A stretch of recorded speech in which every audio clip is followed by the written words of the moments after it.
I updated my Operation Bleed Grayscale out chart today. I plugged in about 2 or 3 weeks worth of data, and then I started doing projections linearly. Of course, remember we've covered the gross assumptions to do that. It changes, but this is what I kind of did to try to get a window of the time frame. This is the actual outflow data plugged in meticulously into an Excel sheet by none the other. And then we have the average outflow rate since inception, 150 million per day, 125, 100, and then 75 million per day outflows. So I took the assumption is, what if Grayscale bleeds out at 125 all the way forever, 100 all the way forever, 75, whatever, right?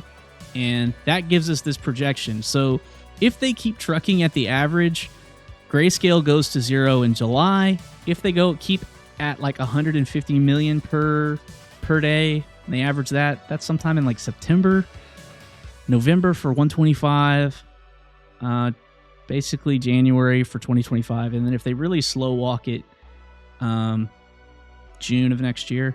Now, we know Grayscale's not going to go to 0, but I don't know where that level is, so I have to put the window. So somewhere this is going to curve and flatten and then potentially go back up, especially if they drop the fee. So maybe Genesis is bled out, and maybe we're just going to get to like into the 2s to 3s, and we just kind of go out here, and then it keeps trucking up. We don't really know yet, but maybe. And if we get there, that's really, really bullish, because these red numbers, every single day they get offloaded from the Grayscale whale into the other whales, into these other dudes who are just consuming it, shrinks. And now we have a net seller that is gone. And that's what we really, really want. This is my most bullish thought, is this, because they're doing way more damage than the miners are doing. Miners are only dumping like 900 Bitcoin per day, which is like $50 million. These dudes are dumping like hundreds of that. Now they're doing 80, which is like 1.5 times what the miners are doing, but still, you get the point.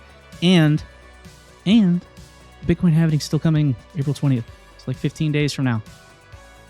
It's actually kind of moved back. I believe this was 4/18 the other day. But anyway, it's moving back out.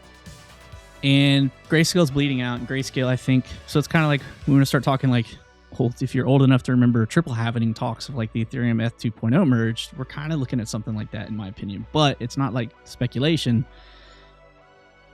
The sellers are going to disappear. The miners are going to have less. Grayscale's going to have less. And